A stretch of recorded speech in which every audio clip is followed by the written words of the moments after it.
ഞങ്ങളും ക്രൂശിക്കപ്പെട്ട ക്രിസ്തുവിനെ പ്രസംഗിക്കുന്നു. ദൈവ തിരുനാമത്തിൻ്റെ മഹത്വം ഉണ്ടാകട്ടെ. 17-ാം സങ്കീർത്തനം 14-ാം വാക്യം മുതൽ, അവരുടെ ഓഹരി ഈ ആയുസ്സിലത്രേ, നിന്റെ സമ്പത്ത് കൊണ്ട് നീ അവരുടെ വയറ് നിറയ്ക്കുന്നു.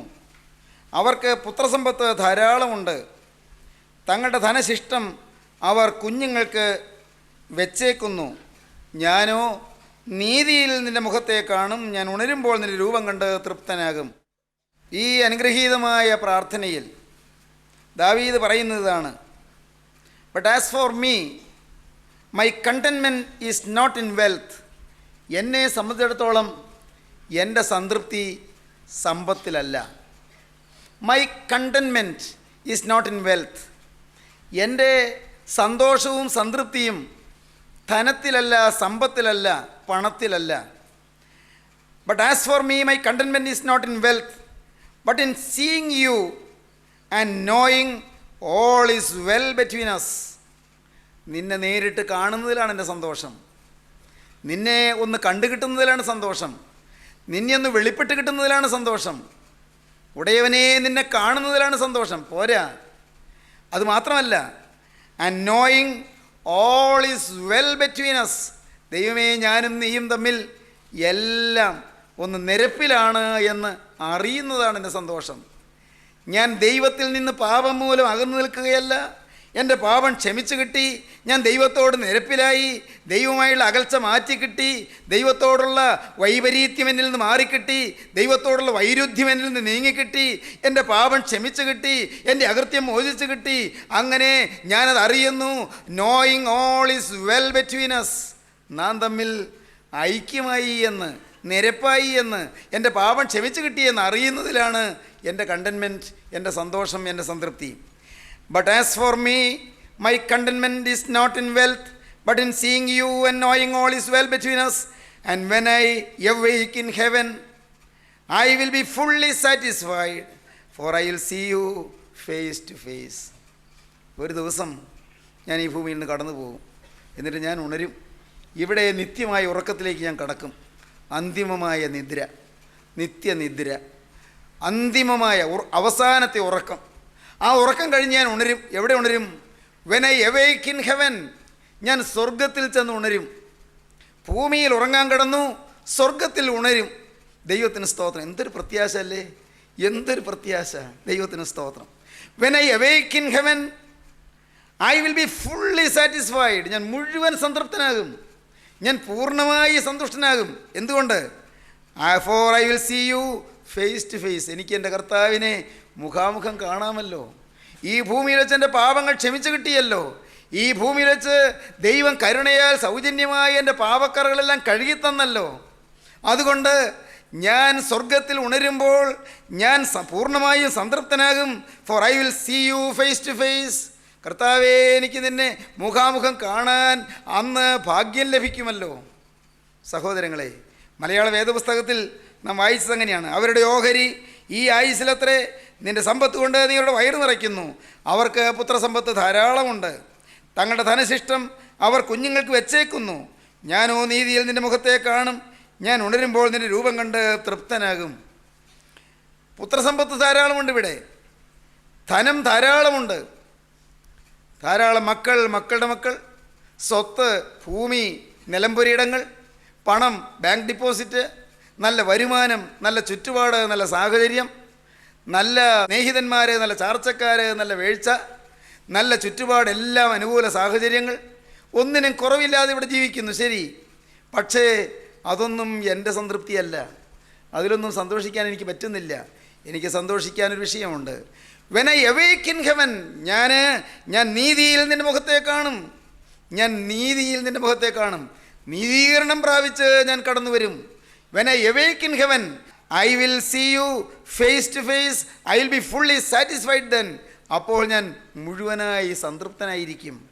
സഹോദരങ്ങളെ, അതാണ് സമാധാനം, അതാണ് ശാന്തി, പീസ്ഫുൾനെസ്, അതാണ് സമാധാന ജീവിതം. നിങ്ങൾ കേട്ടിട്ടുണ്ടോ ഹെലൻ കെല്ലർ എന്ന് പറയുന്ന ഒരു മഹതിയെക്കുറിച്ച്? ബാല്യത്തിൽ തന്നെ കണ്ണുകാഴ്ചയില്ല. പോകട്ടെ, ബാല്യത്തിൽ തന്നെ മിണ്ടാൻ വയ്യ, ഊമയാണ്. ബാല്യത്തിൽ തന്നെ ചെവി കേൾക്കുകയില്ല, ബധിരയാണ്. അന്ധയും ഊമയും ബധിരയുമായ, ലോകത്തിൻ്റെ ഭാഷയിൽ പറഞ്ഞാൽ ഹതഭാഗ്യയായ ഒരു പെൺകുട്ടി. പക്ഷേ അവൾ വാടിയില്ല, അവൾ തളർന്നില്ല. അവളുടെ ഉള്ളത്തിൽ യേശുക്രിസ്തു അതിശയം പ്രവർത്തിച്ചു. ഹെലൻ കെല്ലർ, അന്ധയും ഊമയും ബധിരയുമായ ആ മഹതി, ലോകത്തിൽ ജീവിക്കുന്ന എല്ലാം തികഞ്ഞ അനേകമനേകം ആളുകൾക്ക് മഹത്തായൊരു മാതൃകയായി ഇന്നും മനുഷ്യ ഹൃദയങ്ങളിൽ പുളകം കൊള്ളിച്ചുകൊണ്ട് ഉൾക്കാഴ്ച നൽകിക്കൊണ്ട് ജീവിക്കുന്നു. കാരണമെന്ത്? അവളുടെ ജീവിതം അതുപോലെ വലയുന്ന അനേകർക്ക് ആശ്വാസം നൽകുന്നതായി തീർന്നു, അംഗഭംഗമുള്ളവർക്ക് സമാധാനം നൽകുന്നതായി തീർന്നു.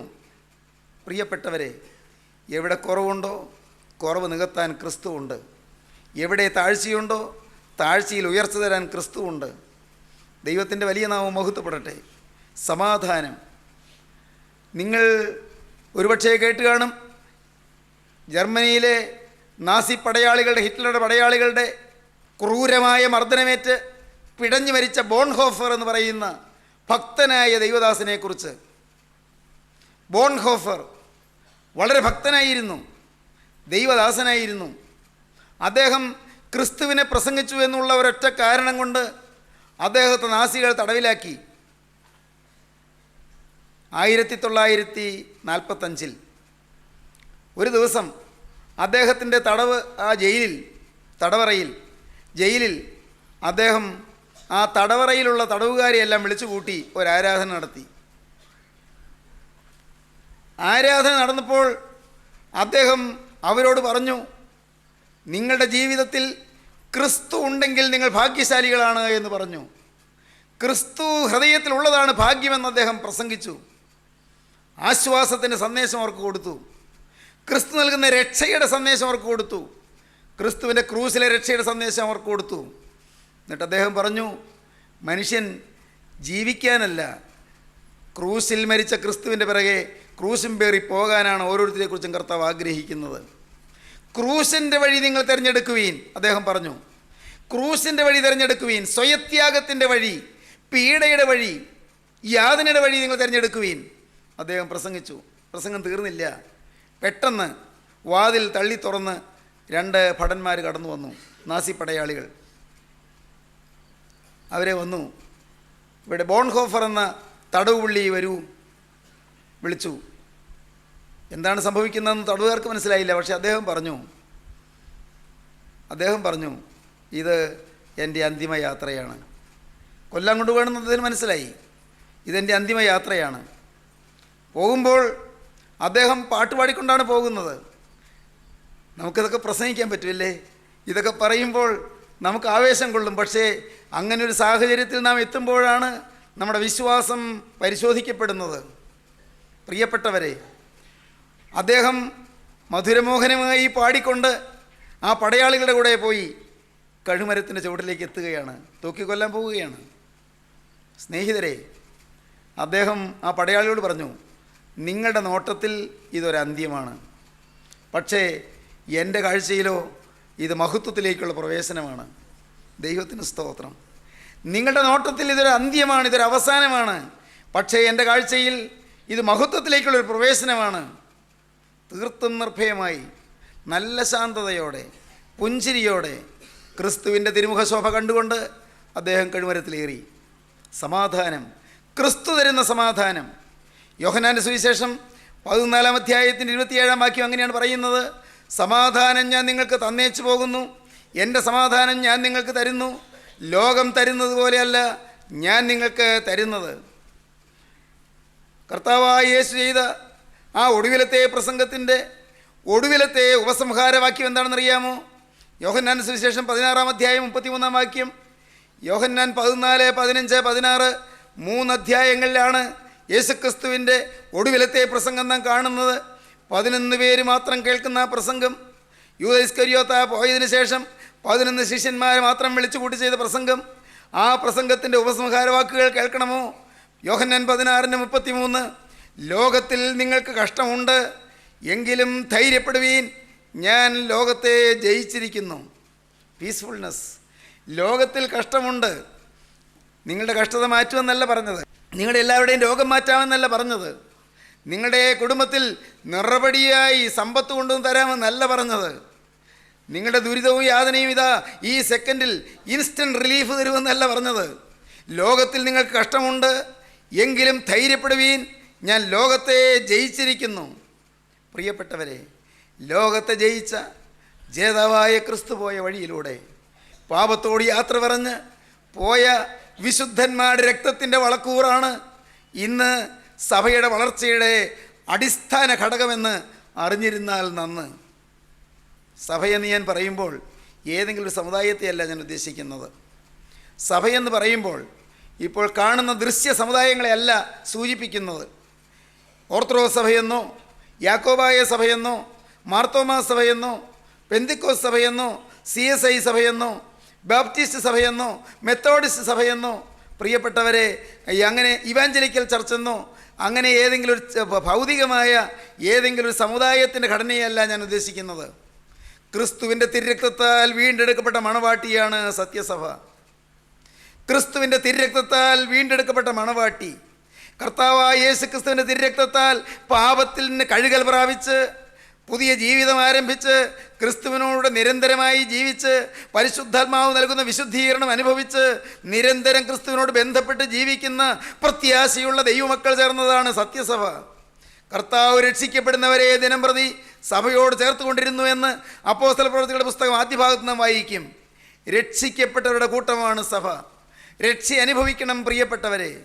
സഭ ഇംഗ്ലീഷിൽ എക്ലീസിയ എന്ന് പറയും. എന്താണ് സഭ? എന്താണ് ecclesia? Those who are called out of the world എന്നാണ് അതിൻ്റെ അർത്ഥം. ലോകത്തിൽ നിന്ന് വിളിച്ച് വേർതിരിക്കപ്പെട്ട സമൂഹം. Those who are called out of the world. സഹോദരങ്ങളെ, ലോകത്തിൻ്റെ മോഹങ്ങളിൽ നിന്ന്, ലോകത്തിൻ്റെ ഇമ്പങ്ങളിൽ നിന്ന്, ലോകത്തിൻ്റെ പ്രതാപങ്ങളിൽ നിന്ന്, ലോകത്തിൻ്റെ മ്ലേച്ഛതകളിൽ നിന്ന്, ലോകത്തിൻ്റെ മാന്യതകളിൽ നിന്ന്, ലോകത്തിൻ്റെ കാഴ്ചപ്പാടുകളിൽ നിന്ന്, ലോകത്തിൽ നിന്ന് വിളിച്ചു വേർതിരിക്കപ്പെട്ട വിശുദ്ധന്മാരുടെ സമൂഹമാണ് സഭ. സഹോദരങ്ങളെ, ഞാൻ നിങ്ങളോട് പറയട്ടെ, ഇന്ന് നിങ്ങൾക്ക് ഈ സമാധാനം വേണമോ? ക്രിസ്തുവിൻ്റെ ശരീരത്തിൻ്റെ അവയവമായി മാറുക. ക്രിസ്തുവിൻ്റെ ശരീരമാണ് സഭ. ഈ സഭയുടെ അവയവമായി നാം മാറുക.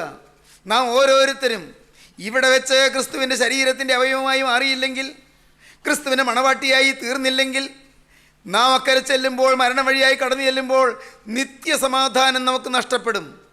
നിത്യസമാധാനമുണ്ട്, ശാശ്വത ശാന്തിയുണ്ട്, എക്കാലത്തും നിലനിൽക്കുന്ന സമാധാനം. എവിടെ? സ്വർഗത്തിൽ, നിത്യരാജ്യത്തിൽ, നിത്യസ്വർഗീയ രാജ്യത്തിൽ നിത്യസമാധാനം വേണം. നമുക്കെല്ലാം നിത്യശാന്തി വേണം. ഇവിടെയുള്ള ജീവിതം താൽക്കാലികമല്ലേ? ഇവിടെയുള്ള ജീവിതം ക്ഷണികമല്ലേ? നാം പാടും മായ മായ. അതേ പ്രിയപ്പെട്ടവരെ, എല്ലാം മായയാണ്, എല്ലാം മായ. ഒന്നും ശാശ്വതമല്ല. ഇവിടെ കാണുന്ന സ്വത്ത് ശാശ്വതമല്ല. ഇവിടെ കാണുന്ന താൽക്കാലിക ജീവിതം, ക്ഷണികമായ സന്തോഷങ്ങൾ, നൈമിഷികമായ ഉല്ലാസങ്ങൾ, അല്പനേരത്തെ രസങ്ങൾ എല്ലാം മാറി മറഞ്ഞു പോകും. സങ്കീർത്തനക്കാരൻ പറഞ്ഞു, യദൂഥൂവിൻ്റെ സങ്കീർത്തനത്തിൽ 39-ാം സങ്കീർത്തനത്തിൽ പറഞ്ഞു, 4-ാം വാക്യം മുതൽ, യഹോവേ, എൻ്റെ അവസാനത്തെയും എൻ്റെ ആയുസ് എത്രയെന്നതിനെയും എന്നെ അറിയിക്കണമേ. ഞാൻ എത്ര ക്ഷണികരെന്ന് ഞാൻ അറിയുമാറാകട്ടെ. ഇതാ നീ എൻ്റെ നാളുകളെ 4 വിരൽ നീളമാക്കിയിരിക്കുന്നു. ഏത് മനുഷ്യനും ഉറച്ചു നിന്നാലും ഒരു ശ്വാസം അത്രേ. മനുഷ്യരൊക്കെയും വെറും നിഴലായി നടക്കുന്നു നിശ്ചയം. അവർ വ്യർത്ഥമായി പരിശ്രമിക്കുന്നു നിശ്ചയം. അവൻ ധനം സമ്പാദിക്കുന്നു, ആരനുഭവിക്കുമെന്ന് അറിയുന്നില്ല. പ്രിയപ്പെട്ടവരെ, ദാവീദിന് പാപക്ഷമ കിട്ടി, ഇനി സമാധാനമായി കിടന്നുറങ്ങാം. അനേകം ആളുകൾ സമാധാനമായി ഉറങ്ങാൻ പറ്റുന്നില്ല, ഉറക്കം വരുന്നില്ല, ഉറങ്ങാൻ പറ്റുന്നില്ല. ഒരു യുവാവ് പറഞ്ഞു, എനിക്ക് ഉറക്കം കിട്ടുന്നില്ല, ഉറങ്ങാൻ പറ്റുന്നില്ല. അവൻ്റെ അപ്പനും അമ്മയും കൂടെയുണ്ട്. അപ്പനും അമ്മയും അത് തന്നെ പറഞ്ഞു, ഇവൻ ഉറക്കമില്ല, എന്തോ ഒരു ഭയം അവനെ അലട്ടുന്നു, എന്താണെന്ന് അറിഞ്ഞുകൂടാ. ഞാൻ ചോദിച്ചു, മോനെ എന്താ പ്രശ്നം? നല്ല ഉയർന്ന വിദ്യാഭ്യാസമുള്ളൊരു യുവാവ്, ഉയർന്ന വിദ്യാഭ്യാസം, നല്ല സാമൂഹികമായ നല്ല നിലവാരമുള്ളൊരു കുടുംബം, നല്ല ആഭിജാത്യവും തറവാടിത്തമുള്ള മാതാപിതാക്കൾ. എന്താ കുഴപ്പം കുഞ്ഞെ? എന്താ നിൻ്റെ പ്രശ്നം?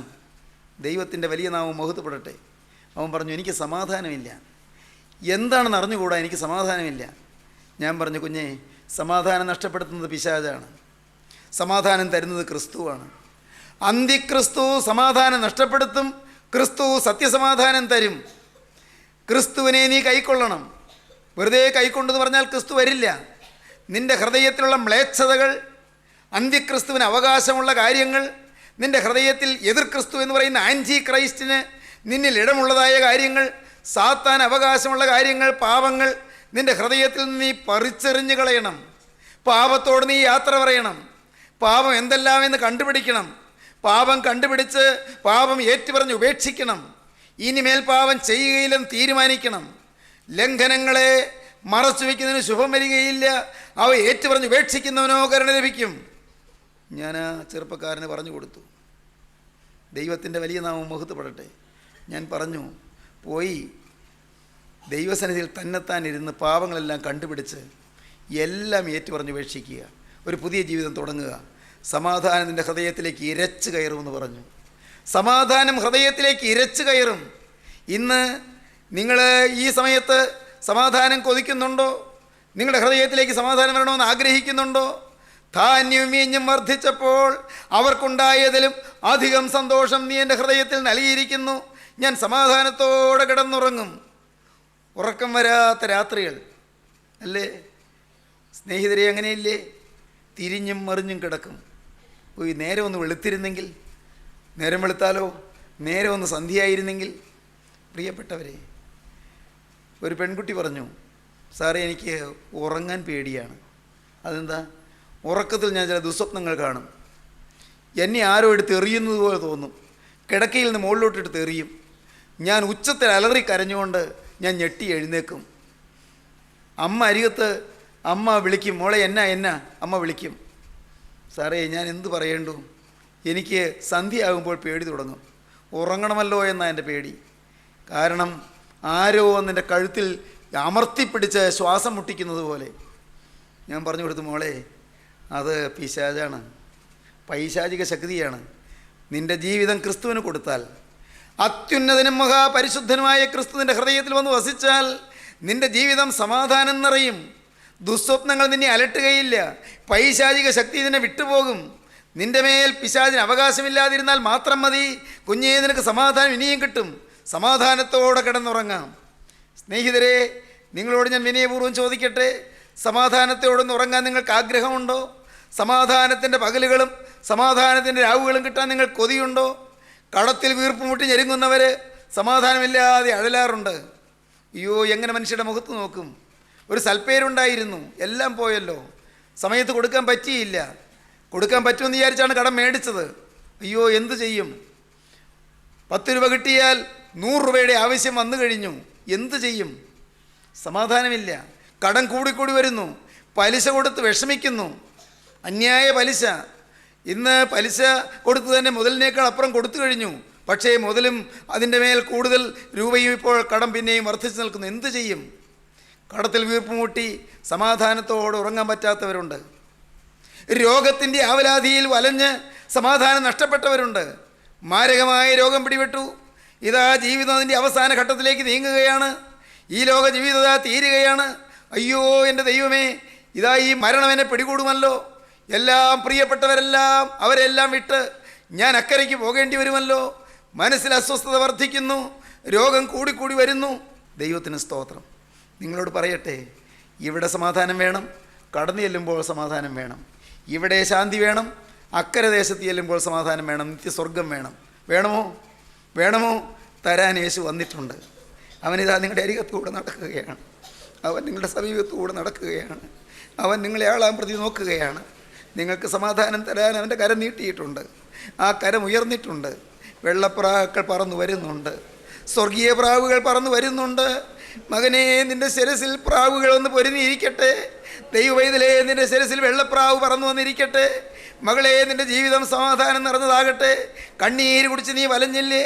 യാതനയേറ്റ് നീ പിടഞ്ഞില്ലേ? ദുരിതം ദുരിതം എന്നും ക്ലേശം നീ ആകെ വലഞ്ഞുലഞ്ഞ് തളർന്നില്ലേ? മകനെ, നിന്റെ ജീവിതമാകെ വലഞ്ഞു പോയില്ലേ? ഇതാ യേശു നിന്റെ അരികത്ത് വന്ന് നിൽക്കുന്നു. നിന്റെ ഭാര ചുമടുകളെല്ലാം തൻ്റെ ചുമലിലേക്ക് ഏറ്റെടുക്കാൻ യേശു ഇതാ നിന്റെ അരികത്ത് വന്ന് നിൽക്കുന്നു. നിന്റെ സകല ഭാരങ്ങളും യേശു ഏറ്റെടുക്കും. നിന്റെ മുതുകിലിരിക്കുന്ന സകല ഭാണ്ഡക്കെട്ടുകളും യേശു ഏറ്റെടുക്കും. സകല ബേർഡൻ, സകല ഭാരങ്ങൾ, സകല ചുമടുകൾ എല്ലാം യേശു തൻ്റെ ചുമലിലേക്ക് എടുക്കും. നിന്നെ യേശു സ്വതന്ത്രനാക്കി വിട്ടയക്കും. നിനക്ക് സ്വാതന്ത്ര്യം തരും, നിനക്ക് പാപമോചനം തരും, നിനക്ക് സൗഖ്യം തരും, നിനക്ക് സമാധാനം തരും, നിത്യജീവന്റെ അവകാശം തരും. ആരാണ് തരുന്നത്? നിനക്ക് വേണ്ടി ക്രൂസിൽ മരിച്ച ക്രിസ്തു, നിനക്ക് വേണ്ടി 3 ആണികളിൽ പിടഞ്ഞ ക്രിസ്തു. മകനെ, നിനക്ക് വേണ്ടി ദൈവത്തോട് പ്രാർത്ഥിച്ച ക്രിസ്തു. പിതാവേ, ഇവർ ചെയ്യുന്നത് ഇന്നത് എന്ന് ഇവരറിയായാൽ ഓരോ ക്ഷമിക്കണമേ എന്ന് പ്രാർത്ഥിച്ച ക്രിസ്തു. എൻ്റെ ദൈവമേ, എൻ്റെ ദൈവമേ, എന്നെ കൈവിട്ടതെന്ത് എന്ന് പറഞ്ഞ് കരഞ്ഞ ക്രിസ്തു. എനിക്ക് ദാഹിക്കുന്നു എന്ന് പറഞ്ഞ് കരഞ്ഞുകൊണ്ട് ക്രൂസിന്മേൽ കിടന്ന് പിടഞ്ഞ ക്രിസ്തു.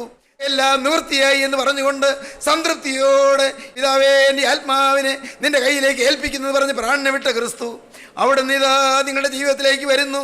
സ്ത്രീയെ, ഇതാ നിന്റെ മകൻ, ഇതാ നിന്റെ മാതാവ് എന്ന് പറഞ്ഞ് പ്രിയപ്പെട്ട മാതാവിനെയും പ്രിയപ്പെട്ട ശിഷ്യനെയും പരസ്പരം ഫലമേൽപ്പിച്ച ക്രിസ്തു. അനാഥന്മാരെ സംരക്ഷിക്കുന്ന ക്രിസ്തു. വിധവകളെയും അഗതികളെയും സംരക്ഷിക്കുന്ന ക്രിസ്തു. അപ്പനില്ലാത്തവർക്ക് അപ്പനായി എഴുന്നള്ളി വരുന്ന ക്രിസ്തു. ഭർത്താവ് മരിച്ചുപോയവർക്ക് അരുമ മണവാളനായി താങ്ങും തണലുമായി നിൽക്കുന്ന ക്രിസ്തു. പ്രിയപ്പെട്ടവരെ, എനിക്ക് ആരോരുമില്ലെന്ന് പറഞ്ഞ് കരയുന്നവർക്ക് ഞാനുണ്ട് മകനെ നിനക്ക്, മകളെ ഞാനുണ്ട് നിനക്ക് എന്ന് പറഞ്ഞ് നിന്നെ ആശ്വസിപ്പിക്കുകയും നിന്നെ തലോടുകയും നിനക്ക് സ്നേഹം പകരുകയും ചെയ്യുന്ന ക്രിസ്തു. അവനെ നിങ്ങൾ വിളിക്കുമോ? അവനെ നിങ്ങൾ ക്ഷണിക്കുമോ? അവനെ നിങ്ങളുടെ ചങ്ക് തുറന്ന് എതിരേൽക്കുമോ? നാഥാ, എഴുന്നള്ളി വരണമേ, പീസ്ഫുൾനെസ് തരണമേ, സമാധാനം തരണമേ. ധാന്യം വീഞ്ഞും വർദ്ധിച്ചപ്പോൾ അവർക്കുണ്ടായതിലും അധികം സന്തോഷം നീ എൻ്റെ ഹൃദയത്തിൽ നൽകിയിരിക്കുന്നു. ഞാൻ സമാധാനത്തോടെ കിടന്നുറങ്ങും. ദൈവത്തിൻ്റെ വലിയ നാമം മഹത്വപ്പെടട്ടെ. നമുക്ക് പ്രാർത്ഥിക്കാം. കാരുണ്യവാനേ, അൻപുള്ള രക്ഷിതാവേ, ഈ മനോഹരമായ സമയത്തിനായി സ്തോത്രം. ജീവന്റെ തിരുവചനങ്ങൾക്കായി സ്തോത്രം. സ്നേഹത്തിൻ്റെ അരുളപ്പാടുകൾക്കായി സ്തോത്രം. സ്വർഗത്തിൻ്റെ ദൂതുകൾക്കായി സ്തോത്രം. പൊന്നുതിരുമേനി, ഞങ്ങളുടെ മധ്യത്തിലുള്ളതിനായി സ്തോത്രം. കർത്താവേ, ഈ വചനം കേട്ട് എല്ലാവരെയും തലോടണമേ കർത്താവേ. അവിടുത്തെ ആണിപ്പാടുള്ള കരം തീരുമാനമെടുത്തവരുടെ ശിരസിൽ വെക്കണമേ കർത്താവേ. സമാധാനം കാക്ഷിക്കുന്നവർക്ക് സത്യസമാധാനം നൽകണമേ. ആശ്വാസമറ്റവർക്ക് ആശ്വാസം നൽകണമേ.